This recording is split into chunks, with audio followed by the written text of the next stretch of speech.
আপনি কেন সফল হতে চান? আমি কেন সফল হতে চাই, এই প্রশ্নটা করুন। খাইতে গেলে বেশি টাকা লাগে না। সারাদিনে কয় টাকার ভাত খাইতে পারবেন ভাই? একটা ব্যক্তি সারাদিনে কত টাকার ভাত খেতে পারবে? খাইতে বেশি টাকা লাগে না, তবে টাকা লাগবে গাড়ি করতে, বাড়ি করতে, নিজের স্বপ্নগুলো পূরণ করতে। ইয়েস, আপনি যেটাতে কাজ করবেন সমস্ত তথ্য আগে জোগাড় করবেন। সমস্ত তথ্য, আসলে কোম্পানির কি ভবিষ্যৎ প্ল্যান, কি কোম্পানি কি এই 10-15-20 হাজার টাকার মধ্যেই সীমাবদ্ধ, এর বেশি কি বাড়বে না, এর বেশি কি হবে না, মানে টোটাল একটা এভরিথিং সমস্ত তথ্য জোগাড় করি। হ্যাঁ, নাকি এমনি এমনি কাজটা এমনি এমনি যদি শুরু করেন তাহলে কিন্তু হবে না। আমি যদি দুঃখে বা কষ্টে জীবন যাপন করি তাহলে পৃথিবীর অন্য কারো কি কোনো আসে যায়? যে খুব কষ্টে জীবন যাপন করতেছেন, এই যে নেন আপনাকে দিয়ে গেলাম, এটা হ্যাঁ দেবে না। এই জন্য নিজের রাস্তা নিজেকেই খুঁজে বের করতে হবে। আপনি অভাবী থাকলে আপনাকে দেখে মানুষ ভয় পাবে। প্রতিটি বছর, আর প্রতিটি বছর যাচ্ছে আপনার জন্য প্রতিটি শতাব্দী। অতএব প্রতি সেকেন্ড আমরা কাজে লাগাবো। রাজি আছি? রাজি আছি? ওকে, আসুন এখন আমরা দ্বিতীয় প্রশ্ন চলে যাই। আপনি যে কাজটা করতে চান সেটা কি শুরু করেছেন? সেটা কি আমরা শুরু করেছি, না কোনো বিশেষ সমস্যার জন্য বা কোনো বিশেষ ব্যক্তির জন্য অপেক্ষা করছেন? একটু চিন্তা করেন নিজেকে নিয়ে। আপনি যে কাজটা করতে চান সেটা কি শুরু করেছি, সেটা কি শুরু করেছেন আপনি, না কোনো বিশেষ সমস্যার জন্য, যে আমার এই সমস্যা, আগে কোম্পানির আগে পরিবেশ গঠন হোক, হ্যাঁ কোম্পানি আগে এটা হেয়া করুক টেয়া করুক, তারপর কাজের সিদ্ধান্ত নিব। কোম্পানির মুসুর কালাই কেন নাই, আগে মুসুর কালাই আসুক। কোম্পানি কি আছে, বসে যে ময়দা আছে, কয় না তো। চাউল আছে, কয় নাই তো। চিনি, কয় এটাও নাই। তাহলে এলে হোক তারপর। কি স্যার আমরা কি আসি? আসুক আগে, তারপর। খাতা কলম নাই স্যার, তেজপাতা আছে, আরে যেটা নাই ওটাই বলে। ওই ময়দা নাই, মুসুর কালাই আছে, আটা নাই, লবণ, চিনি, আরে বাবা আরো তো আছে, হলুদের গুঁড়া, মরিচের গুঁড়া কয়। ডিটারজেন্ট পাউডার বলে না, শ্যাম্পু বলে না, মানে যেটা নাই ওইটা আপনাদেরকে বলে। কি বলে কি বলে না? বলে কি বলে না? বলে। তাহলে কোনো বিশেষ কোনো মানে ব্যক্তির জন্য কি অপেক্ষা করে বসে আছেন নাকি? যখন আপনি হাঁটবেন তখন আপনার আপলাইন দৌড়াবে আপনার জন্য। যখন আপনি দৌড়াবেন ঘোড়ার গতিতে আপনার আপলাইন আপনার জন্য ছুটবে। আমি কি বুঝাইতে পারছি? আর যদি আপনি থমকে দাঁড়ান তাহলে আপনার আপলাইন কি করবে জানেন? বসে পড়বে। যদি আপনি দৌড়ান, বোঝেন কিন্তু অনেকে যে দাঁড়ায়, কেউ আবার শুয়ে পড়ছে, অনেক ডিম লাইন কি পড়ছে, শুয়ে পড়ছে, কোনো কাজ করে না। তাহলে আপলাইন কেউ নাকি, ও ভাই কতই ঘুমাবে? একদিন বলছে, 2 দিন বলছে, 3 দিন বলছে, 4 দিন বলছে, 1 মাস বলছে, 2 মাস বলছে। আমি কি বুঝাইতে পারছি? তৃতীয় প্রশ্ন নিজেকে একবার করুন।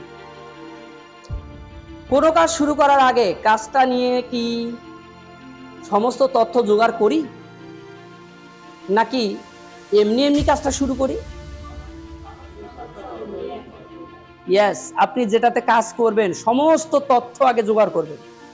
সমস্ত তথ্য, আসলে কোম্পানির কি ভবিষ্যৎ প্ল্যান, কি কোম্পানি কি এই 10-15-20 হাজার টাকার মধ্যেই সীমাবদ্ধ, এর বেশি কি বাড়বে না, এর বেশি কি হবে না, মানে টোটাল একটা এভরিথিং সমস্ত তথ্য জোগাড় করি। হ্যাঁ, নাকি এমনি এমনি কাজটা এমনি এমনি যদি শুরু করেন তাহলে কিন্তু হবে না। আপনাকে আগে জেনে বুঝে কাজটা শুরু করতে হবে। এই জন্য আমরা বলি যে না বুঝে জয়েন, আর বুঝে থাকলে দেরি করা যাবে না। বলি না কথাটা? আমি আপনাদেরকে ডিস্ট্রিবিউটরকে এই কথাই বলবো, সেটা হলো না বুঝে শুরু করিন, বুঝে শুরু করুন। কাজটা বুঝে শুরু করুন। প্রয়োজনে আরো 1 মাস কেন, 2 মাস কেন, 3 মাস কেন, আপনি মূলত আরো 6 মাস যাতায়াত করুন, আরো শেখেন। আগে কাজটা শেখেন, তারপর শুরু করলে দেখবেন যে আপনি যদি 11 মাস কাজ করেন, 1 মাস ট্রেনিং করেন, আপনি ভালো রেজাল্ট করতে পারবেন না। 100 হবে 20% কাজ, আর যদি আপনি 11 মাস ট্রেনিং করেন আর 1 মাস যদি কাজ করেন, তাহলে পুরো 80% কাজটা আপনার হয়ে যাবে। কত পারছেন? তাহলে বলেন তো, ট্রেনিং এর প্রতি নজর দিবেন না কাজের প্রতি?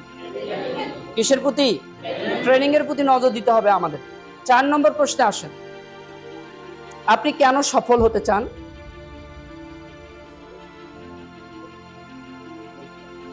আপনি কেন সফল হতে চান? আমি কেন সফল হতে চাই, এই প্রশ্নটা করুন। খাইতে গেলে বেশি টাকা লাগে না। সারাদিনে কয় টাকার ভাত খাইতে পারবেন ভাই? একটা ব্যক্তি সারাদিনে কত টাকার ভাত খেতে পারে? খাইতে বেশি টাকা লাগে না, তবে টাকা লাগবে গাড়ি করতে, বাড়ি করতে, নিজের স্বপ্নগুলো পূরণ করতে। ইয়েস, নিজের স্বপ্নগুলো পূরণ করতে গেলে আপনার টাকা লাগবে। কয় টাকার ভাত খাবেন সারাদিন?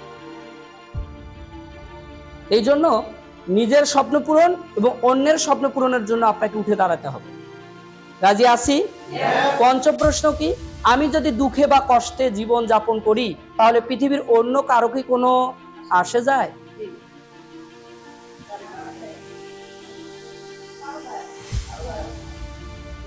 করেন না একটু নিজেকে প্রশ্নটা? আপনি অনেক দুঃখে জীবন যাপন করতেছেন, তাহলে পৃথিবীর অন্য কারো কি কিছু আসে যায়? যদি হা হয় হা দেন, যদি না হয় না দেন, ঠিক চিহ্ন। কেউ কি 10 টাকা দিয়ে আপনাকে সহযোগিতা করবে যে ভাই আপনি 4 দিন থেকে না খেয়ে আছেন, এই যে চালের বস্তা দিয়ে গেলাম, ভাই আপনি যে খুব কষ্টে জীবনযাপন করতেছেন, এই যে নেন আপনাকে দিয়ে গেলাম, এটা হ্যাঁ দেবে না। এই জন্য নিজের রাস্তা নিজেকেই খুঁজে বের করতে হবে। আপনি অভাবী থাকলে আপনাকে দেখে মানুষ ভয় পাবে, যে কার্তিক ভাই আসছে, না জানি কি যে চা বসে, এমনকি বড় আপার বাড়িতে গেলেও ভয় পাবে যে যে ছোট ভাই আসছে, না জানি কি যে চা বসে, যে আপা আমাকে 500 টাকা দেও, কোথায় থেকে দিই। মানে অভাবী যখন থাকবেন তখন ভয় হয়, বাসায় গেলেও ভয় হয়, ঠিক না? হ্যাঁ। আর যদি চাকরিজীবী একজন যায়, ছোট ভাই চাকরি করে, সেই চাকরি প্রতি মাসে 50-60 হাজার টাকা ইনকাম করে, 1 লাখ টাকা ইনকাম করে, ও গেছে আপনার বাড়ি, কি হবে? ভয় আছে কোনো? উল্টো আরো তার পিছনে 2000 টাকা খরচ হবে আপনার। কেন? ওই যে গোস্ত, মাছ ভাজি, ডিম, খাসির মাংস, আবার হচ্ছে মুরগির রোস্ট, আবার দেখবেন যে 3 প্রকারের আবার মাছের ভাজি, আবার দই তো আছেই, মিষ্টি তো আছে, মিষ্টি আবার 3 পদের। আর কি জি? ও 7 আপও থাকবে, মাশাআল্লাহ। আর কি থাকবে? পোলাও থাকবে। আর কি? ডিম তো বলছি। তার মানে কত কি আয়োজন। খাবে একজন, কিন্তু আয়োজন হবে কি অনেক কিছু, তাই না? এবং এই কার্যক্রম হবে একদিন আগ থেকে। তার মানে কি 3 দিন আগ থেকে কি খাওয়াবেন, কি আইটেম থাকবে, কি না কি কি চিন্তা ভাবনা। আর যে ইনকাম করে না সে বলছে আপা ওই যে পরশু দিন, আগামী 2 দিন পর কিন্তু আমি আপনার বাসায় যাচ্ছি। ঠিক আছে আয়, নাই শেষ। আসে আলু ডাল দুধ দিয়ে দিব আলা, ডিম তো হাঁস আছে বাড়ি, ডিম তো পারে, ওটা আলা দিব আলা, ডিম আর আলুর ডাল করে দিব আলা। ও তো বুঝছেন? কেউ কেউ আছে খালি ডিম ভাজা দিয়ে খিলেবে, যা খালি কোনো মতো কি বুঝতে হবে, বুঝতে হবে আপনি কোন কোয়ালিটিতে আসছেন। আরে ভাই আপনি যাবেন বোনের বাড়িতে, বোন যেন আপনার জন্য 3-4 হাজার টাকার বাজারে করে, বুঝতে পেরেছেন? আর আপনি আবার খালি হাতে যাবেন না, বোনের জন্য একে 3টা 3 পিস, 2টা শাড়ি, একেবারে কি সেইভাবে নিয়ে যায়, একে বলেন শপিং ব্যাগ 5-7টা, দুলে ভাইয়ের জন্য 4টে লুঙ্গি, 3 কোয়ালিটি, 4 কোয়ালিটি, আবার পাঞ্জাবি হচ্ছে 3 পিস, একেবারে সেই 25,000 টাকার কেনাকাটা করে নিয়ে বোনের বাড়িতে গেছে। তাহলে তো 3,000 টাকা খরচ করবে আপনার পিছনে। আর আপনি গেছেন কি আপা আসলাম, ঠোঁট মুখ শুকিয়ে গেছে, ঠোঁট মুখ কি হয়েছে? শুকিয়ে গেছে, গেছে বোনের বাড়ি, শুকনো খাবারে তো পাবে।